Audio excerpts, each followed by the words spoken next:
Hello, friends. This is Mary Fredericks, independent Stampin' Up! Demonstrator.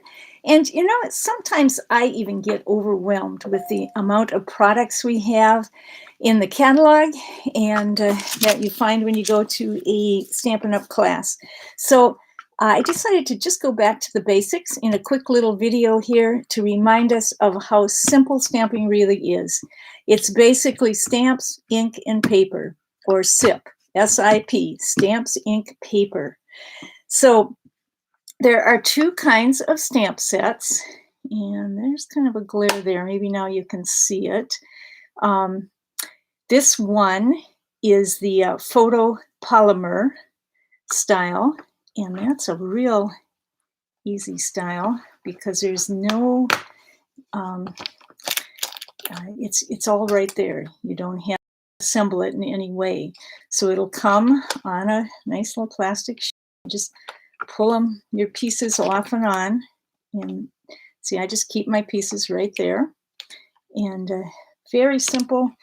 You can see, here's a sample I put for you of this little flower on the block. You can see right through, which makes your stamping really easy. So that is the photopolymer.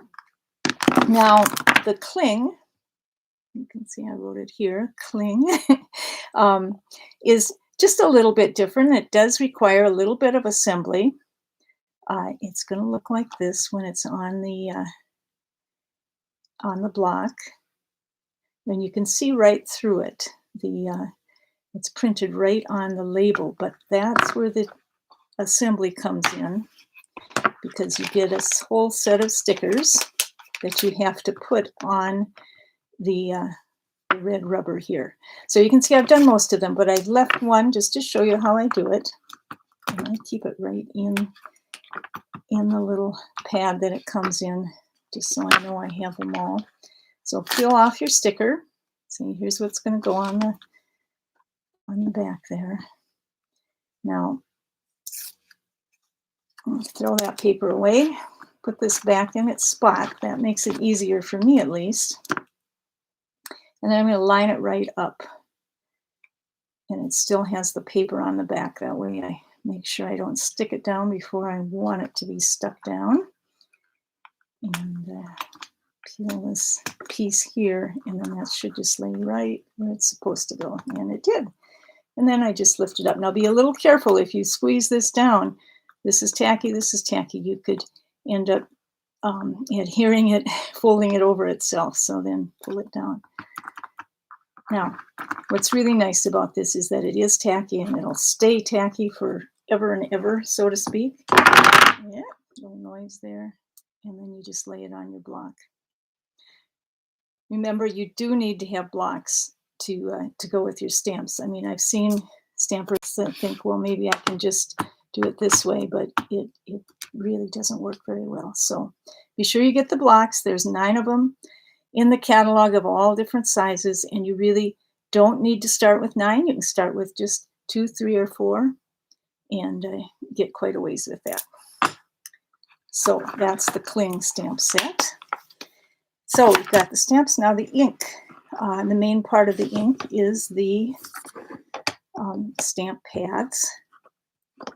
And a very nice feature in the catalog is that when you get the papers, in the catalog, it will tell you exactly what colors go with those papers.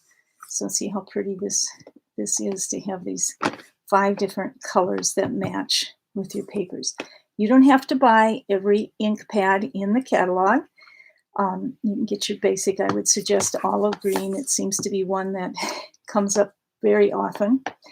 And then sometimes you can make a substitution. For example, here I have substituted Purple Posy for Heather Highland because I think they're pretty close. Sometimes you can stamp off to make it go farther and have 2 different shades. So the ink pads are easy to open, although they might seem a little, how do I do this? Basically, right at the end, there's a little lip, and you just push it up, flip it over, slide it in, and you're ready to stamp. So, and they do that because when your ink pad is sitting on your shelf, it's upside down. and that way the ink stays towards the surface. Now, one other thing you need, of course, is paper. In the last couple of years, Stampin' Up! Has come up with this wonderful thicker white cardstock. And I love it because it makes a great base. It's a little sturdier than the thinner weight. So I really go for that thick cardstock in white if it's going to be my base. And of course, it's just like a legal size paper, 11 by 8.5, which means that if you cut it in half, you now have 2 card-sized invitation card sizes of 5.5 by 4.5. That isn't very, let me see if I can help you out with that a little bit. So you can remember 5.5 by 4 1/4. And that's the standard size that it's going to be. So just remember the Designer Series papers are gorgeous. They're beautiful on both sides. And all the colors are coordinated. We have coordinated blender pens and embellishments of all kinds. And that's what really makes it fun and easy. So when you're starting a project, this is what I suggest. Look in the catalog, find out what papers go together, what colors are going together for your projects. So for the hydrangea one, I've got all of these colors. And I just looked it up in the catalog and pulled them all out. And then I got the stamp pads out and the colors as well.